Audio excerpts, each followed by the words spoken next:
In the bid to depart from traditional paper-based recording of vital events to a state-of-the-art digital solution that conforms with the international best practices, President Bola Ahmed Tinubu launched the Electronic Civil Registration and Vital Statistics System, ECRVS, today, Wednesday, 8 November 2023. The system, which is meant to revolutionize how vital events are recorded, tracked, and analyzed in the country, is also meant to strengthen civil registration and vital statistics system in Nigeria towards obtaining a well-functioning register of all births and deaths, including cause of death information, and record marriages and divorces.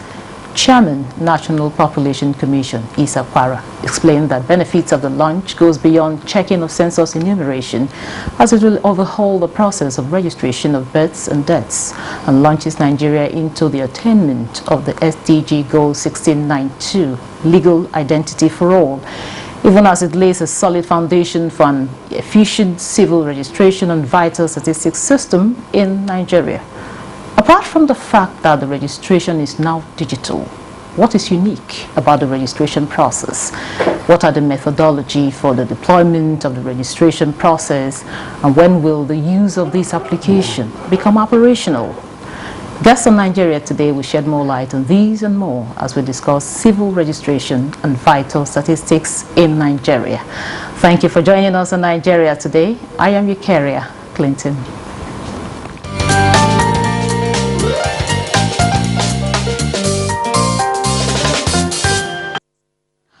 Now, joining us in the studio for the discussion tonight is Mr. Matthew Sunday Temidayo, Director of Vital Registration, National Population Commission. You're welcome to Nigeria today. Thank you for having me, Nara. Also joining us in the studio for the conversation is Adebimpe Ihekuna, Chief Operations Officer, Banksford Technologies Limited. It's a pleasure to have you here. Thank you for having me, Eukarya. And good evening, Nigeria.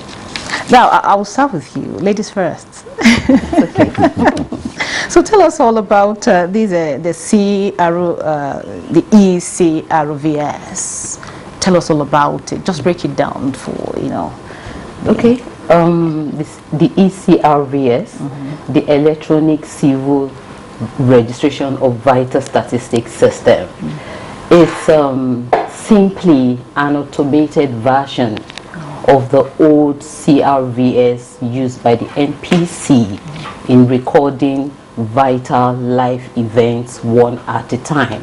So what we've done in line with this government dispensation agenda is to come up with initiatives to make efficient processes of most of our MDAs, and one of them is the NPC. So it's just a means of automating the process in such a way that Nigerians can register their events, their life events seamlessly, and can gain access to the digital birth certificate.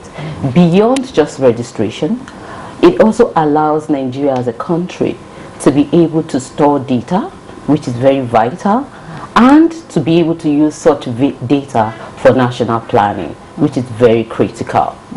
Yeah. No, I'll still on you. I'm not letting you go. So it's okay. Okay. So tell us, is it an app, or just explain how is it? How does it work? Okay. So the Vital Reg is an acronym for Vital Registration.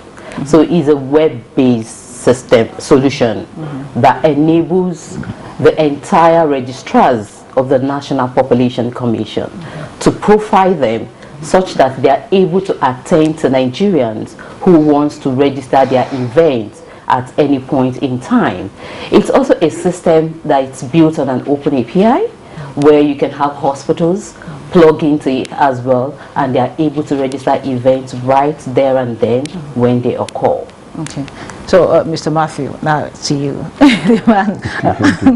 No, I had to start with her because they built the system. Also, me to understand that they built the system. So, sure. So, Mr. Matthew, it's a good thing we are transitioning from traditional paper-based, recording of vital events to the state-of-the-art digital solution to conform with, of course, international best practices. Now, what do we intend to achieve with these, and how do we achieve this? Thank you for having me around tonight. The most important thing is that the whole world is going digital. Nigeria cannot be left behind. And that's why the management, under the leadership of the present chairman of the commission, took the initiative that we have to go digital too. And in going digital and automating our system is going to help us solve a lot of problems. Period before this time, we are on the analog platform. And for the 26 years that NIMC, for example, has been created, we have not been able to interact digitally. Meanwhile, the output of MPC is the input for NIMC. What I'm just trying to say is, as regards interoperability, we need to share data. And sharing data cannot be done analogically. It has to be digital. Moreover, apart from this, there are a lot of problems associated operating on the analog platform. One, falsification of documents. Two, duplication of documents. Three, sharing of data. And beyond that, verification of data. Now, somebody submitted a document from Bayelsa State in our office, one local government in Bayelsa State. And now you send it to the headquarters. It's my responsibility to send it to the state office of our organization, and that one will now send it to the local government where the document originated, and it will be sent to the registrar in a locality. This takes a lot of time. But if you go digital, you don't even need to come to NPC. You access our website and click real time, and you can see the documents. When you access our database, you can see it, if the document actually originated from us. And the good thing is that it doesn't have to be within Nigeria. Any part of the world, you can do this. And that's why we say no, we cannot afford to continue to do things the way we are doing it. Okay. We have to align with the whole world and be doing it digitally. Okay, Mr. Matthew, still on you. We talked about going digital. Now, for the data that you want to gather, are you starting from the past, or are you picking it like henceforth? Because I'm asking this because we are, very bad at keeping information in Nigeria. You know that. Yeah. You just talk about falsification. A lot of people have what I will call football ages, if you know what I mean. You know what I'm saying? So how do you intend? Why are you laughing? So how do you intend to get this information? Also keeping those that are in the rural areas in mind. Yes, we, like I have said, we have been operating analogically. So we have millions and millions of analog paper registrations, which are well kept. But what the strategy the Commission is adopting now, at a point, we need to stop the accumulation of paper works. The moment we start digitally, then we start attending to the paper works. And the technology is there to ensure that we scan this and convert them to the analog, to the digital platform. And then with that, we can now populate our server. As regards to the rural areas, efforts, strategies, mechanisms are there for us to get to these rural areas. It's not a challenge. Okay. So just to add to what Mr. Matthew has said, in terms of what is going to happen to existing birth certificate in Nigeria today, yes, he's correct. They have some of the manual certificates that can be converted into a digital file and uploaded onto the server where we can then verify subsequently. But beyond that, the application comes with a module that is called attestation. So today, you and I, every Nigerian who is interested would have to go online onto the NPC website to do an attestation. That is you enrolling your date of birth on the platform today, and it instantly issues you a digital certificate. Because back end, as you attestate, there are some back end verification, and it also moves to an authorized registrar that's been given access to the system that can then sign your digital certificate. So what that does to us as Nigerian is you have it logged digitally in the server provided by the country, okay? And because it involves a whole lot of ecosystem, so the data is not going to be in use for the NPC alone. You have hospitals, you have embassies, you have tertiary institutions who want to verify date of birth, you have a whole lot of NDAs and other authorized organizations that may want to verify people's date of birth. So it's really a great step in the right direction. Today, we have people with different date of birth and different certificate. We have people with different date of birth on their driver's license, international passport, on NIN. So what the system does is that it helps to harmonize the entire data and makes it difficult, like he said, for people to falsify their date of birth. And what it does to us as a nation is actually allows us to plan as a country. You know, each time we talk about we have 200 million people in Nigeria, you see people calling different numbers. It's never the same.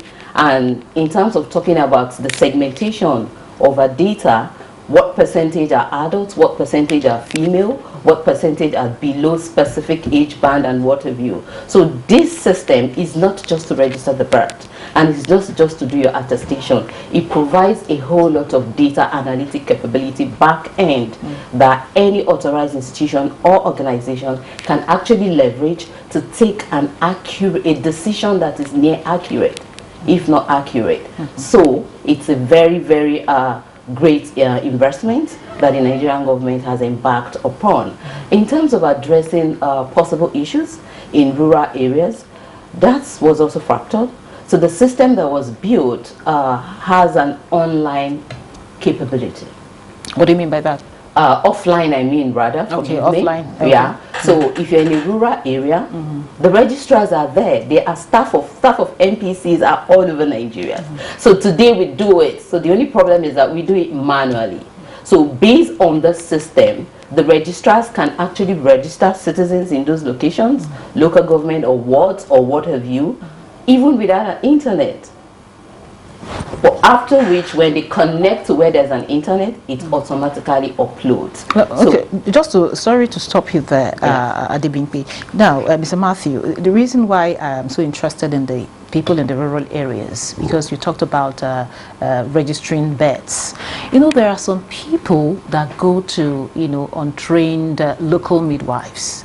Some deaths, sometimes children die, and even the women die in the process. These information are not kind of documented anywhere. True. So how do we have access to these people? Because some of them won't even come forward for this registration. Yes. So any measures to ensure that? Yes, the commission, that's National Population Commission, have taken a multi-dimensional, multi-sectoral approach to creating demand for registration. We have identified the fact that the religious leaders are key. At least there is no community in Nigeria today that you don't have an imam, neither is it a community that you don't have a pastor. And there's no community that you don't have traditional rulers.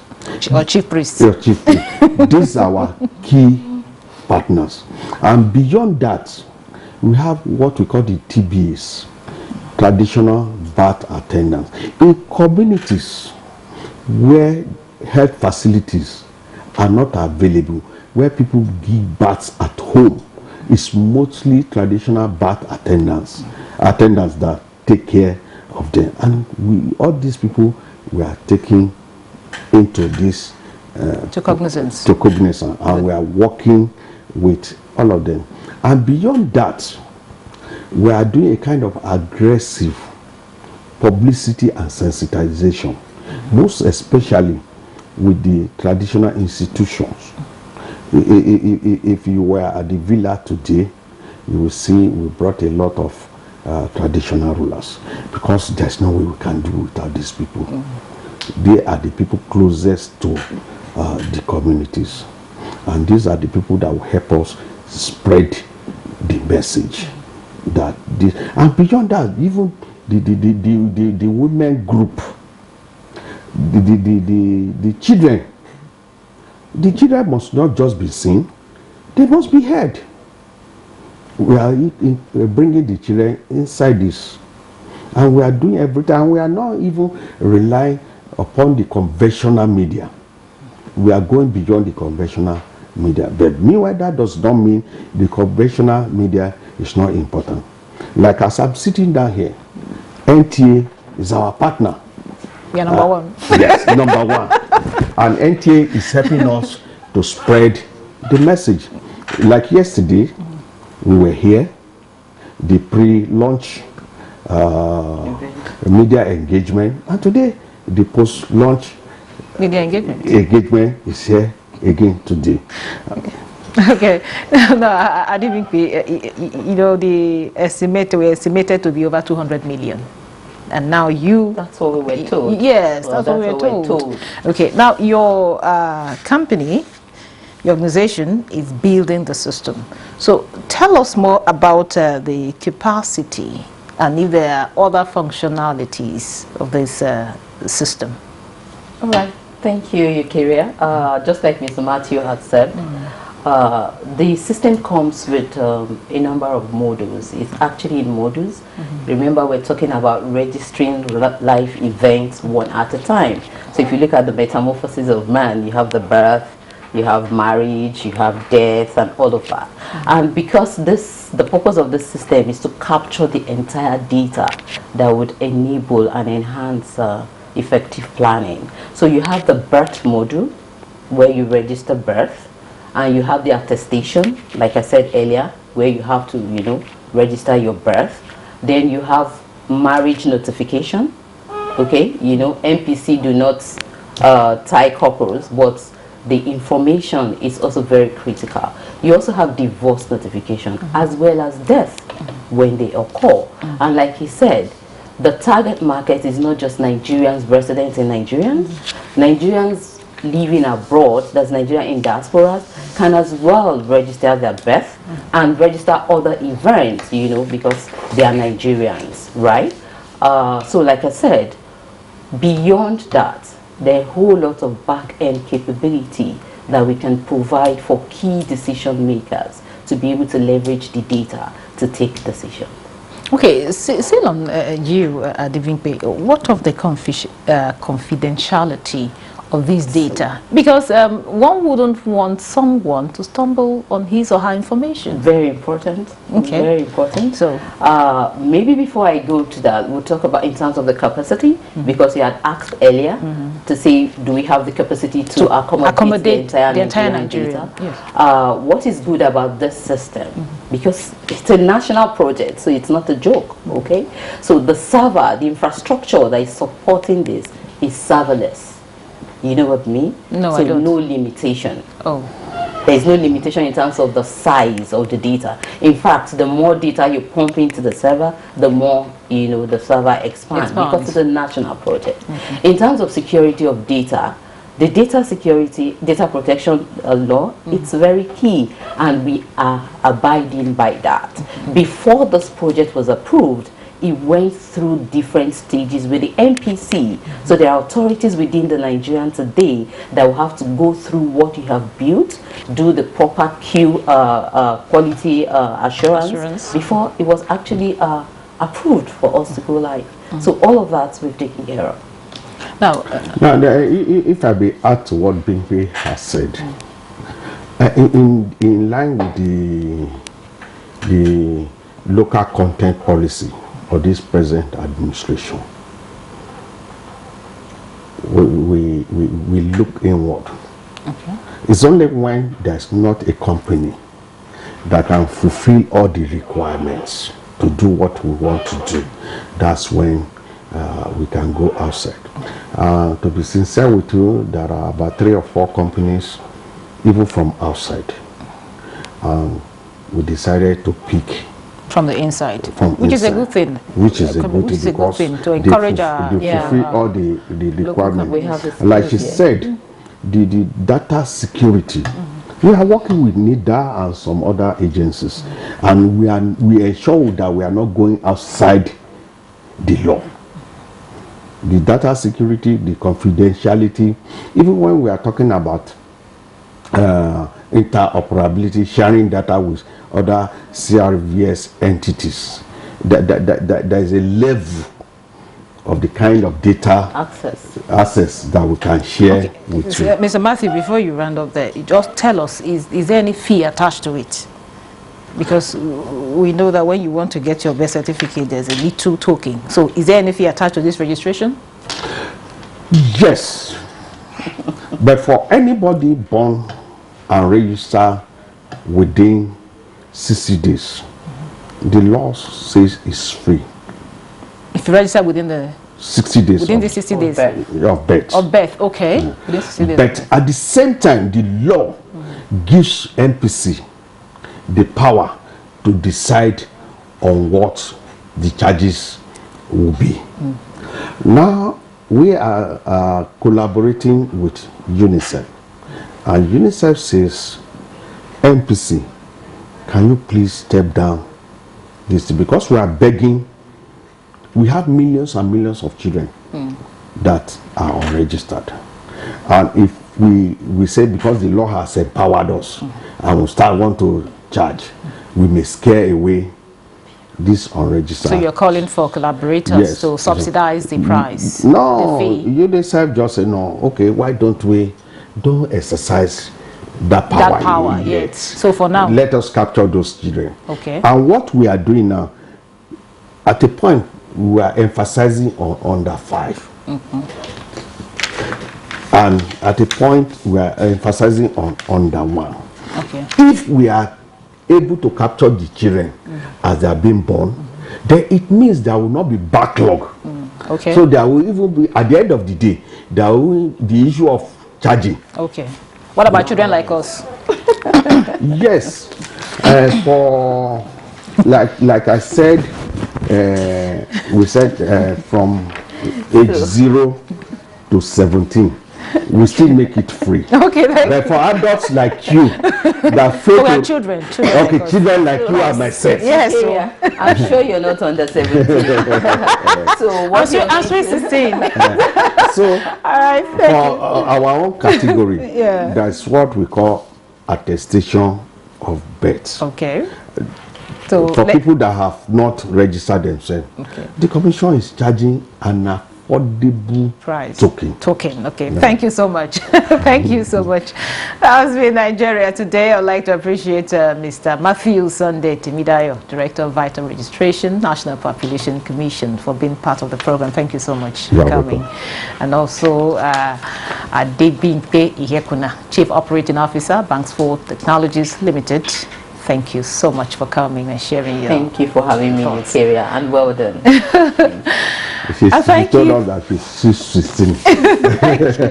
And thank you for being part of the program. I am Eukaria Clinton. Goodbye.